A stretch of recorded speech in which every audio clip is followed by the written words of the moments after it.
Hey guys, how are you? Once again, thank you so much for sharing so many of my lives and liking them. This is what, as I said yesterday, instead of the likes and the loves and the shares and the emojis, it's nice if you can share the lives, because that's the whole purpose of actually doing these lives, to actually help others who suffer from the same condition. What I would say is, we've got a lot lined up. It's so nice because I had actually, just going off the subject at the moment, I had a wedding yesterday, and I had one random person just come up to me and he goes, "Are you Sagar?" I was like, "Yeah." He goes, "I've been following you on your Facebook and I'm so glad that you're doing all these lives." He is actually a doctor. And one question I asked him, I was like, "Okay, you've seen all my lives, but have you actually shared them?" And he actually said no. And again, I don't know how to actually push this message, further, because liking, viewing, you can view it for 2 seconds and it's going to be counted as a view. So 2,500 views really means nothing if you haven't actually seen the whole video. Whereas if you can share the videos, it's going to have a lot more impact, and people will come out. And this is why I tag anyone that I actually do a live with. I tag them in. So I want people to sort of reach out and build that community where they have someone to speak with. So please guys, and I can't stress this any further, but please try and share the videos. They're always going to be on my posts. I will, if there's any other way that you think I can help you guys, or if there's any other method I can use to actually share it, on different platforms, then please do let me know. I also mention in a lot of my lives that I give you an advance notice in terms of what my lives are going to be on. So if you suffer from that condition and you want me to cover something specific, then please let me know, because I'm sure the people I'm doing lives with can actually cover that topic in order to help you guys. And please don't think that once I've done the live, then that's it. You can't get in touch with us. Please do get in touch with us. The reason that I'm actually tagging people in. So today I am so grateful to Indi for joining me today. Hi everyone. And we're going to be going through, I don't know Indi, just so you know. I've met Indi today for the first time. Yep. And she reached out because of my lives that I did on Crohn's and colitis, and then the underactive thyroid. And she wanted to actually do a live with me and go through the journey that she's been through with living with lymphedema. And I did sort of mention some of the statistics on the last live, but as I said, this is not about me. And today we're going to actually go through Indi's journey with living with lymphedema. So I'm going to pass it on, and I'm so grateful. And you know what? I know this is not easy, but just for Indi to be here, it's very, she's built up the courage. And as I said, especially when you don't know who you're doing it with, and for still to turn up, that's one whole love to her. So, Indi, so I just want, if you could sort of just elaborate a little bit further in terms of what is lymphedema. And sort of what has been your journey in terms of when you first knew you had it, and until what have you done until now? Well, first of all, thank you for the introduction. Sorry, a bit nervous. So I was actually born with lymphedema. It's a chronic condition, like you mentioned in your last live video. In terms of trying to think of it in the most simplest term, so your lymphatic system. So what it is so I've got primary lymphedema because I was born with it. My lymph nodes are not, either I have a lack of lymph nodes or I don't have, they're not working properly, which means that excess fluid gets built up. So your lymphatic system is there to help fight off infections and to again drain excess fluid. But people with lymphedema is that you don't have that adequate system working. So what ends up happening is you get swelling in your tissues and in your limbs, but it can affect any part of your body. Okay. So I was born with it, with all 4 limbs have lymphedema. Mainly is my legs. My hands are not so noticeable, but some people can tell, because some days I'll have a really bad day where my hands will swell up if I'm stressed, if it's really hot. but I don't get treatment for my hands. I just get treatment for my legs. Okay. But it runs in my family. So my mom has lymphedema, and then my granddad had lymphedema, and he had a few siblings that got lymphedema as well. My mom is one of 4, and she's the only one who has the condition, and I'm one of 4, and I unfortunately get the condition as well. So it's a genetic thing. Okay. But lymphedema wasn't, people did not know about lymphedema 20 years ago. So my mom, she's been in this country since the age of, I think, 3. And so she grew up with the condition, but not knowing what it was called or what it was. So when she'll go to the doctors, it was like, you just got excess fluid. And it was only until my brother was actually born, which is 22 years ago, she developed cellulitis. So unfortunately with lymphedema, you are really prone of getting infections. So cellulitis is a skin infection. And my mom would often get cellulitis. Even to this day, she will develop cellulitis. And my brother was born, and she was actually bedbound for 2 weeks, and she couldn't look after my brother. Right. So she kept on going back to the doctors, like, you have to do something, now, like, what is this? And one doctor actually recognized that it was lymphedema and then referred her to a specialist. So I was 9 at the time. So growing up, it was just, I don't know what I had, but it was just, you're like your mom. That's what it was. So you have your condition like your mom. So I was 9, and we were referred to a specialist, which was in St. George's Hospital, and that's when they recognised that actually you've got lymphedema, and that's where my mom first had treatment then at the age of 35, 36, 22 years ago, and I finally then got treatment at the age of 9. Yeah. Okay. And in terms, I mean, I know, and I keep,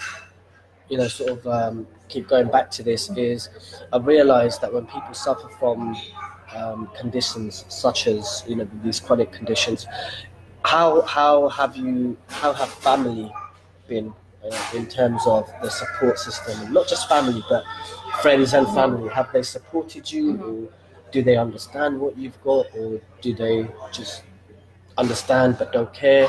Has that affected your?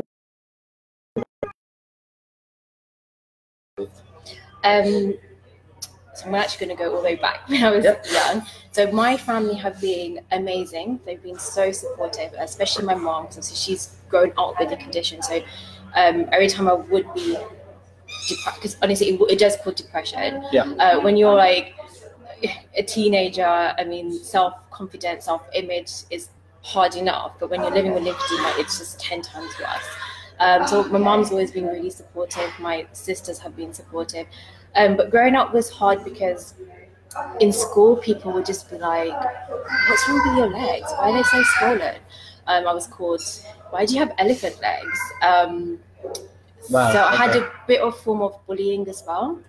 And I really used to hide my condition. So PE for me was the worst, especially gymnastics. I'd get anxiety. I didn't tell anybody about it when I was diagnosed. I would just hide. I think I was probably in denial. I think I didn't accept that I had it. Then it's not like I suddenly woke up and was just like, yeah, I'm so confident now. It's little things that happened over the years. So when I would have treatment, which I'll talk about in a moment, I would hide. I would not meet my friends. I'll tell them, look, I'm going for some treatment. I have this condition. So only my very close friends would know that I had this. But again, I would be like, I'm going for treatment for 3 weeks. I'm not going to see anybody. But over the years, my friends have been so supportive. It was only 2014 I started exercising.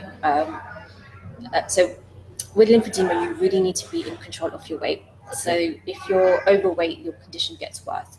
So during university, my weight was increasing, and I noticed that my condition was getting worse. And I'll go to the hospital like, you know what, it has got worse because you've gained obviously weight.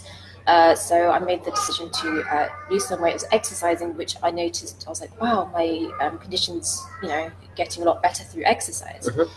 And I was actually training with a personal trainer at the time. And again, I would really hide. He knew I had the condition, so he had to be very careful in terms of what exercises I could do.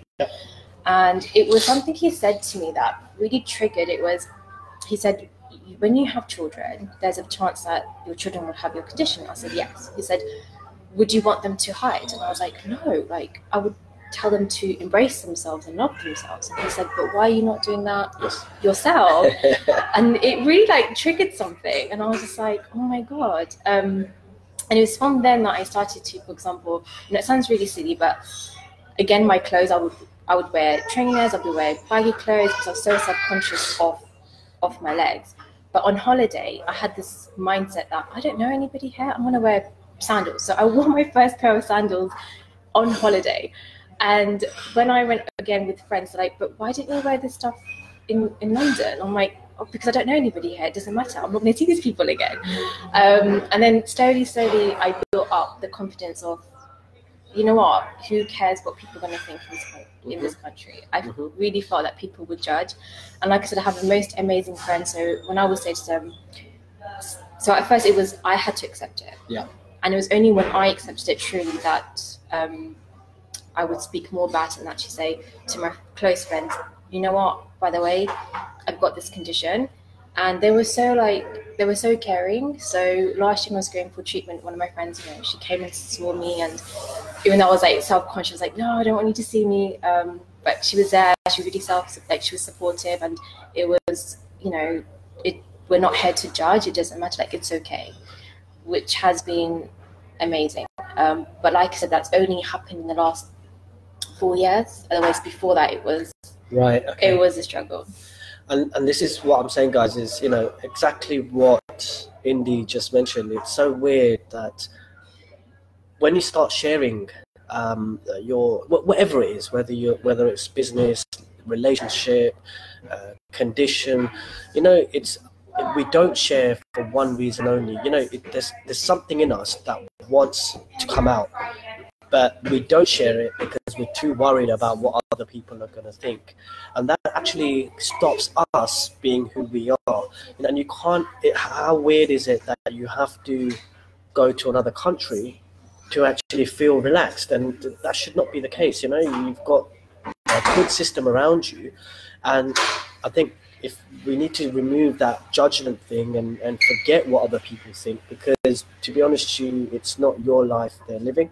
And the more you do care about someone else, as I mentioned this, and I keep mentioning this on every live, that you will never, ever, ever move on. So, you know, please, you know, like, judgment, you know, if you think people are judging, then you know what, they're not your mates and they're not your family, to be honest with you. So, and that's something where, you know, I've learned it the hard way, but, you know, the filtration process, it does help. The more you do talk about it, you know, I'm doing these lives and it's, you know, it's helped so many people in terms of people that are messaging me, and that people actually want to now think, you know what, actually, I don't care about other people. He's doing it, so why can't I do it?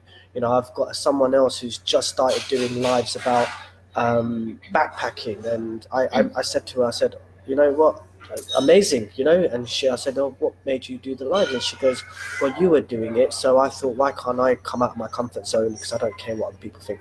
So amazing. Do you know what, and much love to Karishma, because she's doing very well with her lives at the moment. So I just hope it keeps going on. But another question I had, Indi, was, is there, so if people, you know, what triggers lymphedema, and then is there, where can people go to find help? Are there, you know, specific websites, like, you know, for Crohn's, we've got the Crohn's and Colitis website where we've got members area and as well as all the documents and everything we can do. Is there anything like that for people that suffer from lymphedema? Yeah, there is. So like I mentioned, it wasn't known back 20 years ago, and that's because, well, some patients also get secondary lymphedema. So primary lymphedema is obviously a genetic thing. So I was born with it, but sometimes people can get it when they're a child or during adolescence as well. Secondary lymphedema happens from cancer treatment. So which is why, unfortunately, because with the increase in cancer, they're treated for cancer. What happens is cancer can get into the lymph nodes. So with treatment, they remove the lymph nodes, and then the after effects is they develop lymphedema. So patients with breast cancer end up having lymphedema in one of their arms. Oh, wow. Okay. If they get cancer, you know, like prostate cancer, cancer in the groin, and again, lymph node is removed. That's when they develop lymphedema in their legs. So it has more healthcare professionals are now more aware of it. Me personally, I think it's because from the after effects of cancer treatment. Okay.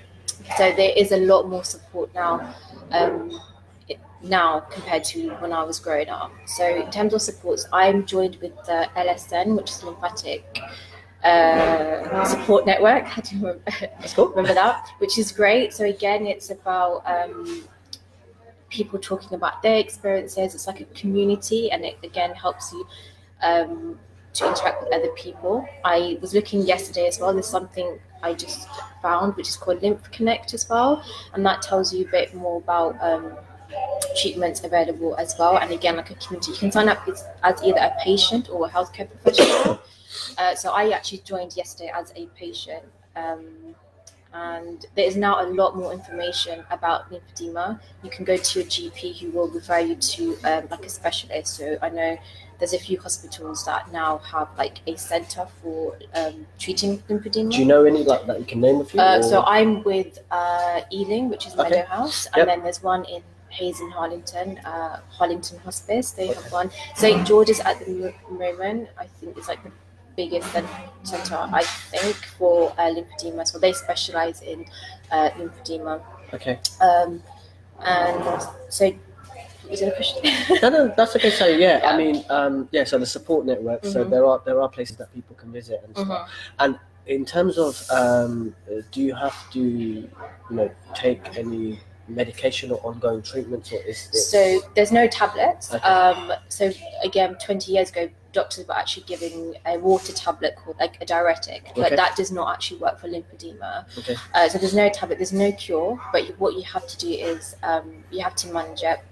So the only best way I could describe this is I have to wear support tights. So they're a bit like the flight socks. Yep. And now there's a whole range because growing up they were very ugly. They're not very fashionable. But over the years, there's been a lot more advanced in terms of the styles and colours and things like that. So again, there's a whole range now of garments available. So I have to wear that daily. It's part of my normal routine to wear. And there's a treatment called DLT, so decongestant lymphatic therapy treatment. I have to remember what it stands for. So let me just get this correct. Just while Indi's picking out, as I said, it's something that you shouldn't take lightly, because as I said in my last live, that 1 to 2 million people suffer from primary lymphedema, and you've got 3 to 4 million people who suffer from secondary. So this is something that's not supposed to be taken lightly. I had no idea what lymphedema was until I spoke to Indi, and just before this live I sort of did my own research before my last live, and it was so I was shocked, because it's something that hasn't been talked about. And knowing Indi actually suffers from, and I know a few other people that have actually come out after my last live to say that they want to join in because they actually suffer from it, or they know someone that suffers from it. And this is why I think, once this live is done, please do share. And again, I keep saying that, but it's something I need to drill into people instead of liking and viewing. But yeah, going to go back to Indi. So I was correct. Decongestive lymphatic therapy. So what that involves is a bit of MLD, so manual lymphatic drainage. So it's a massage type, but it's different to like your normal body massages. The pressure has to be a certain, can't be as deep, as quite light, soft pressure, but they massage the lymph nodes. They also do compression bandages. So unfortunately, with NHS cuts, I haven't been treated every year as I was getting when I was younger. So I had managed to get a bit of treatment last year just for a couple of weeks, but prior to that I was not treated for 4 years. So every day you're supposed to go for 3 weeks, and they do the massage, and they actually do a bit of bandaging as well. So they bandage you to help. The purpose is, I don't know how to explain this, the purpose is to help the muscles to help move the lymphatic your fluids. So Okay. basically help the lymphatic system. But ideally is exercise. I should do MLD myself. You can actually self-massage. I'm very lazy. I don't do it. But I'm very used to my condition now. She will be doing it from now. I will be doing it for now. She has to. She's done this live. So I know, everything that she says, she has to start doing now. So if you do, you can learn your MLD. I've had to pay privately for MLD, which isn't cheap. So I haven't been able to afford the whole DLD treatment, like I said, because NHS cuts have now happened. But where I can, I will pay and get like a 1 hour manual lymphatic drainage massage done, which really does help. It's definitely exercise. Diet as well. I noticed that when I drink alcohol, I would swell up. So I have to be very careful in terms of how much alcohol I drink. Walking really does help. And if, like, for example, on a bad day in the heat as well, I love summer, but it's when my condition is at its worst. I can't use saunas. I have to be very careful even going in jacuzzis, saunas. I avoid saunas because, again, it just swells me up. You have to lift. If I'm having a bad day, sometimes lying down with your feet propped helps with the drainage. But it's really compulsory that I wear my garments every day. Okay. And is there, I mean, I know a lot of the conditions that people suffer from, you know, a diet has a lot to do with it as well. Mm-hmm. So in terms of diet, is there anything that triggers it, or people just eat everything and anything? For me, there's nothing, just the alcohol. Okay. But food-wise, no, it's fine. But like I said, I need to make sure I maintain my weight. Right. There is now a lot more advanced technology. So as in, before the therapist would massage like with their hands and things like that, but now there's like machines that they can use. So there is a lot more out there and available now. They are advancing techniques, new things are being brought out as well. So I just wanted to mention that. But diet-wise, no, I have to just do alcohol that I noticed. But food-wise, it's okay.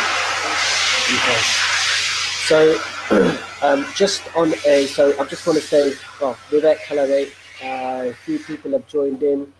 Thank you so much for joining this live. I know it's actually lunchtime, not lunchtime. Jamin, what's up, bro? So, just on a closing note, you know, Indi also mentioned earlier that stress, you know, it's so weird because every single live that I've actually done, stress is one thing that comes up in every single one of my lives. And as I mentioned last time, and you know, I'm just keep recapping for people that haven't seen the other lives, that the more, it doesn't matter whether you have the best sort of diet in the world, it doesn't matter whether you're a non-smoker, a non-drinker, you know, a vegan diet, you could be all of that and be an athletic, but if you're constantly stressed, that, you know, that does not work. You have to have that balance, because stress, as you can see in every single one of the lives, and we haven't even, this is not a rehearsal, you know, this is not an interview. I've spoken to Indi literally 15 minutes before doing this live just to get her geared up. So it's not something that I've actually mentioned for her to say, but you know, all the lives that I've done, and we realize that stress is such a big thing. So I think just take note of that, and anytime you do come across or you feel like you're having a flare-up, you know, and I don't know if, you know, I'm sure Indi will agree with me, that take a step back and understand why you're having that flare-up. Because for me, when I was suffering very badly from Crohn's, I would not, it's not just writing a diary, but I would actually take a step back thinking, wow, I was excellent yesterday, and why today have I had a flare-up?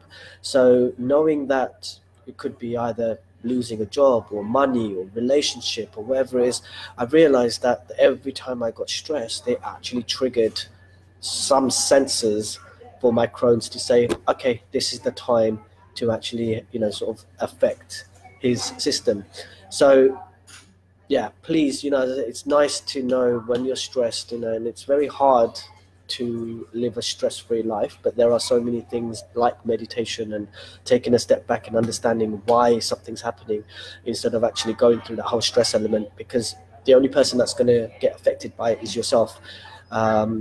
So just, I mean, India, is there anything else, you know, that you want to mention, or anything that you can, as advice or guidance in terms of, you know, people that do suffer from lymphedema, of what they can do and how to sort of live a good life? Yeah, I mean, I forgot to actually mention, when I stand on my feet for a long time, it becomes painful. So again, I need to be very aware that, okay, so with lymphedema, if I mention this, you have the swelling and your legs feel very achy and very tired. Okay. I don't know if anyone's ever broken their foot before, or injured a foot or ankle, and the skin ends up stretching over because it's swollen. You get that feeling, which is really hard to describe. Yeah. So you can get that. My advice would be, because when I was growing up, I wish I had someone my age to talk to, somebody who's going through the same thing. For me, it was, the biggest advice I could be is accepting.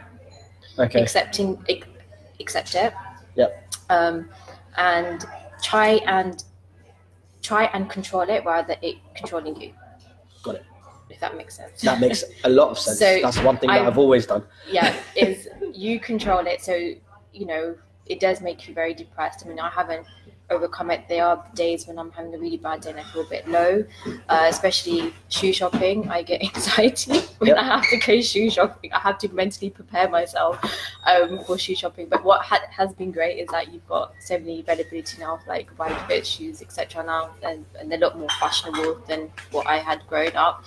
But my advice is as well is talk, because I hid my condition for a long time. Like, I didn't share it with friends. How long have you had your condition? Sorry. So since about 31 since out. So yes, you said it's okay. And it's a bit like what Poonam was saying in her live with you about the underactive thyroid. Yep.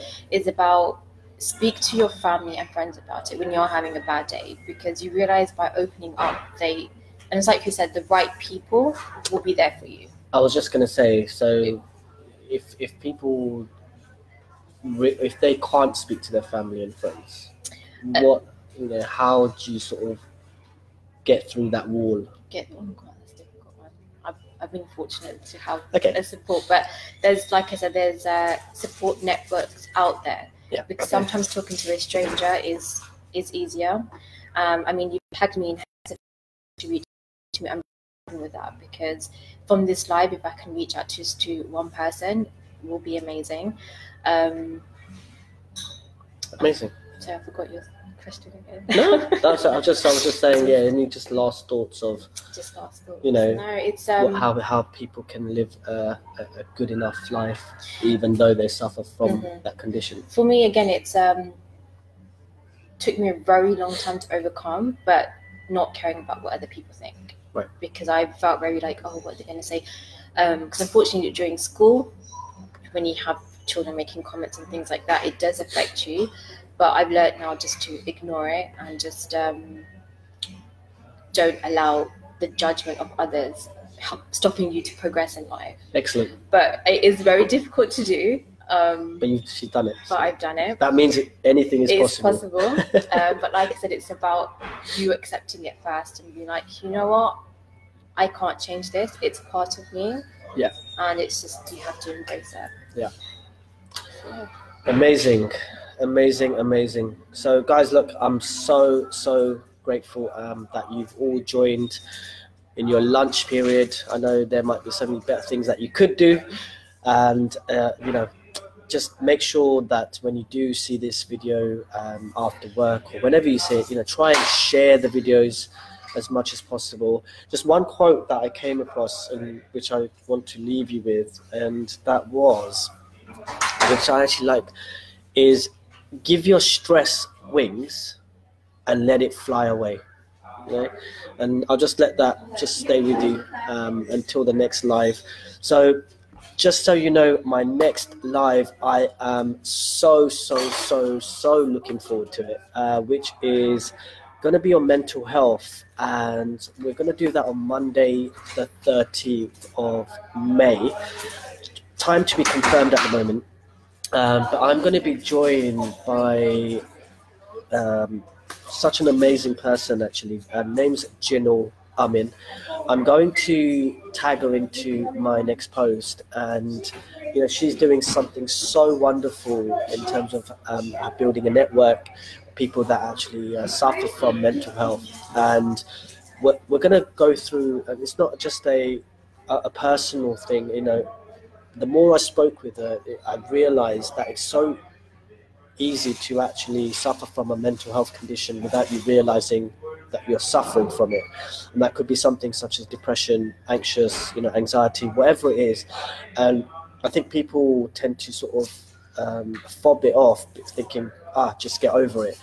And it's not as easy, because you don't know why you're in that state, and trying to get out of that state is very, very difficult for someone that's been in it for a long time.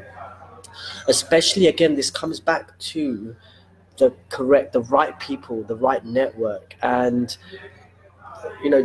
Jinal's done so amazing. Like, she's growing this with another person, and I just want to do this live with her. And she reached out to me saying, why can't we do this live together? And I'm so looking forward to it, because I think mental health is out there. People know about it, but people tend to not want to know about it, so they take a step back thinking, okay, this person suffers from it, I don't really want to get involved.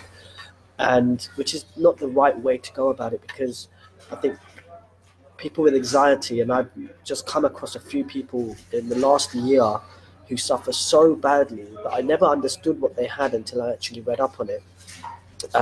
So please do join me. I will keep reminding you on Facebook, but I'm so grateful to Jinal to actually join me on my next live, which is Monday the 13th of May.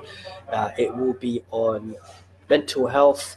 And if there is anything specific that you want covered, again, I'm mentioning it, please do leave a comment on the back of this live, or you can Facebook message me privately. And if you want to join in that live, I'm sure me and Jinal, we would love that, because I'm going to go through my journey again in terms of my, not just the condition, but what I've been through over the last 2-3 years, and whether that's actually changed my state of mind, my mental state of mind, and what I went through and where I am now. So, and Jinal's going to go through hers. So it would be lovely if there are people that want to join in. Please do message me. I'll let you know. We can do something where it's easy for us to get to, and it will be done in the evening. So we want as many people to actually not just log in, but to comment, so we can try and actually tackle that issue there and there when we're actually doing that live. So once again, much love, guys. I'm so grateful to be joined by the lovely Indi today, and thank you so much for sharing. Thank you for having me. That's perfect. You know what, and as I said, it takes a lot of courage to come out, and it's all good talking to one person, talking to Facebook, as I said, Facebook Live, where it's some very big platform. It takes a lot of courage, and I'm so happy that Indi decided to do this with me. So once again, next live Monday the 13th of May with Jinal Amin and mental health. And I look forward to meeting you guys, and enjoy the lovely week. Hope you had a lovely Easter weekend and had much love with the family. See you soon, guys. Thank you very much. Thank you.